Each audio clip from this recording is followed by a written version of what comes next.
Une année 2024 bien particulière pour le groupe de la Banque africaine de développement. L'institution célébrera cette année ses 60 ans d'existence, un parcours qui marque toute la résilience du continent africain. Si 2024 s'annonce pleine de promesses, c'est parce qu'en 2023, les dirigeants de la BAD ont posé les jalons d'une croissance avérée. Je pense que tout d'abord, c'est le soutien très fort des actionnaires de la banque.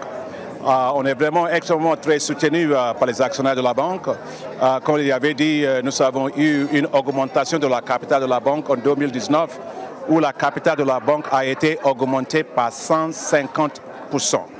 Nous avons toutes les raisons de croire en l'Afrique, n'a cessé de rappeler le président du groupe de la BAD. Et il était important d'associer pleinement le corps diplomatique, mais aussi de les impliquer dans la mobilisation de nouveaux financements pour répondre aux grands défis du continent. Le Canada est fier d'avoir augmenté sa contribution.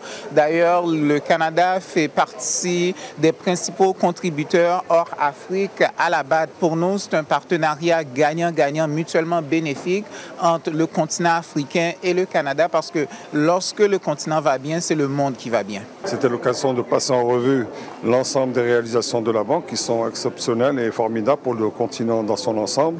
Quant au Maroc, comme vous le savez probablement, c'est le premier client de la Banque africaine de développement sur le continent. Beaucoup de projets majeurs au Maroc ont été réalisés grâce au soutien et au financement de la Banque africaine de développement. Relier l'Afrique, c'est aussi l'ambition de la BAD. Récemment, le pont reliant la Gambie au Sénégal a été inauguré, le projet du corridor Abidjan-Lagos est en cours, le corridor Lambito, autant d'exemples, mais aussi répondre aux défis énergétiques du continent, auquel la BAD consacre 87% de ses financements, et surtout la jeunesse, facteur de la nouvelle croissance économique. Comme je vous avais dit, nous sommes en train maintenant de lancer ce qu'on appelle banque d'investissement pour l'entrepreneuriat de jeunes, qui seront les institutions financières complètement nouveaux, qui vont développer les écosystèmes complets pour soutenir les idées des jeunes d'Afrique, parce que moi, je crois beaucoup dans les jeunesse africains. La Banque africaine de développement a été élue meilleure banque de développement multilatérale en 2022 et première institution la plus transparente au monde.